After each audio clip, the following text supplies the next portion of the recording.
Hello, welcome back again to another section of the short story Augustus by Hermann Hesse. And today our recording guest is Sierra.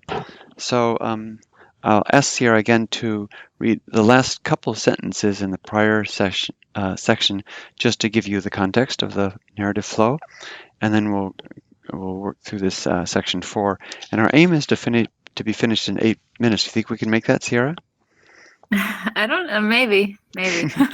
Okay, and then when we get to the text itself, which you see on the screen, then I'll read aloud and please repeat with Sierra as she repeats after me, and then I'll ask questions and try to imagine in your mind what the answers are as we piece together the meaning. Okay, so you want to give us a couple sentences from before? Sure. But now I have another concern. The lad must be baptized and should be called Augustus, as his father was called. But I am not familiar with anyone, and I do not know any godfather for him. Great. Okay. So let's see. So let's start in the beginning here. In 30 Portion Section 4.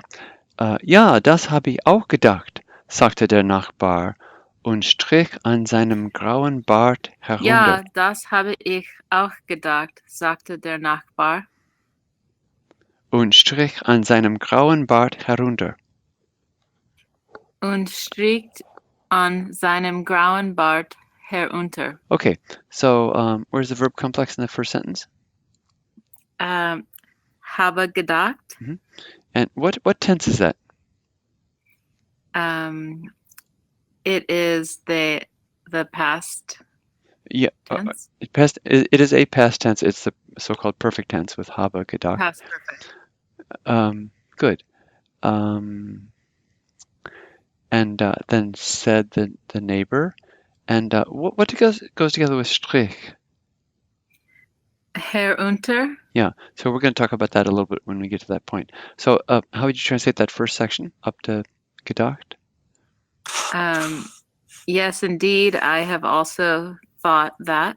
Good. And thinking about the lack or the lack of a godfather for her son, said the neighbor, and then strich is a strong verb. It comes from streichen, to stroke.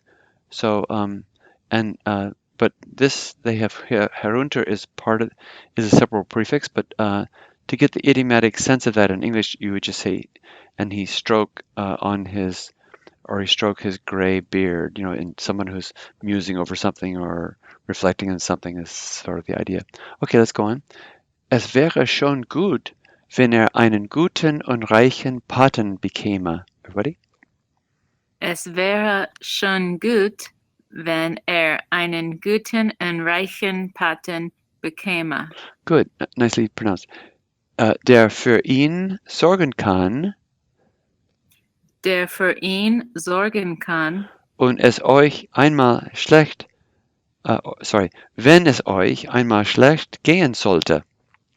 Wenn es euch einmal schlecht gehen sollte. So, what forms are these? Wäre and bekäme? Subjunctive?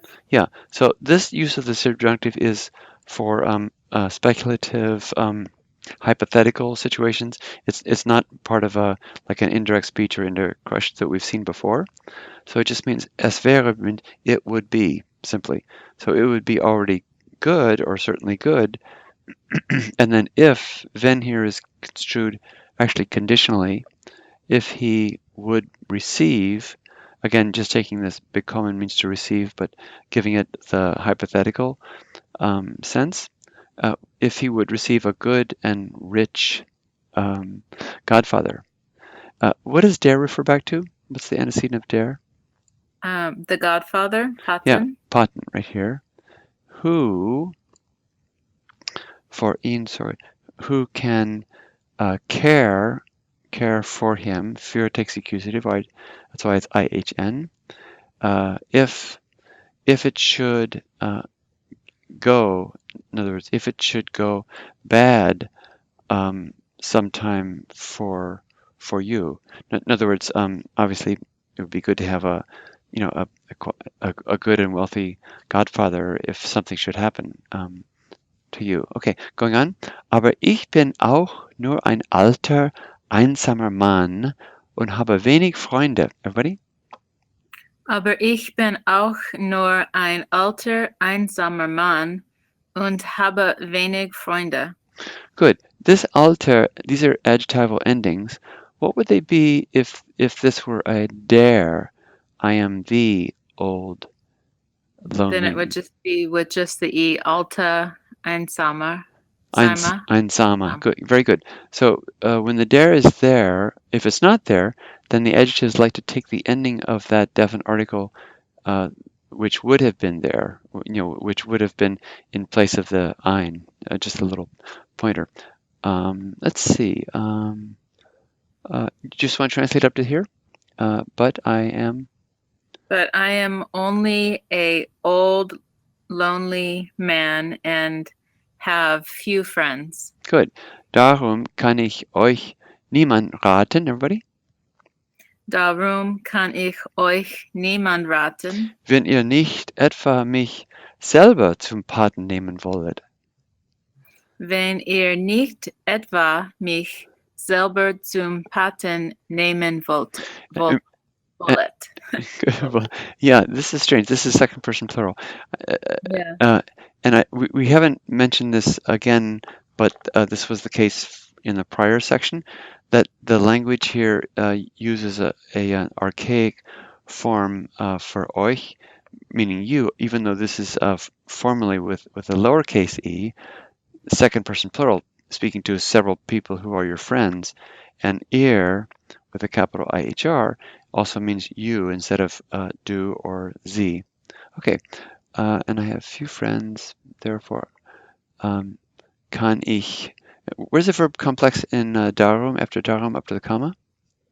Kann raten? Yeah, so, and you would say, I can advise to you or suggest to you, and then where's the direct object?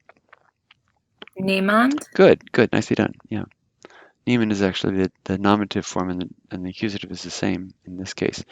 When you, not you plural, but IHR, when you, and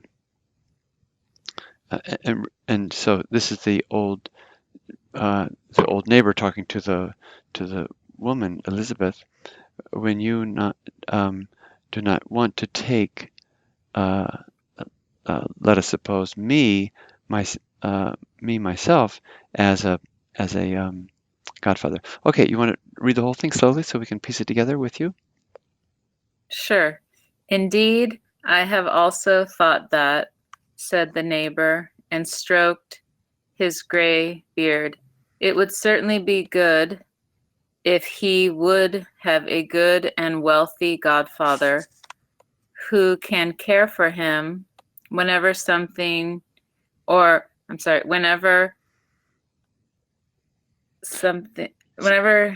I can't remember how we translate this part.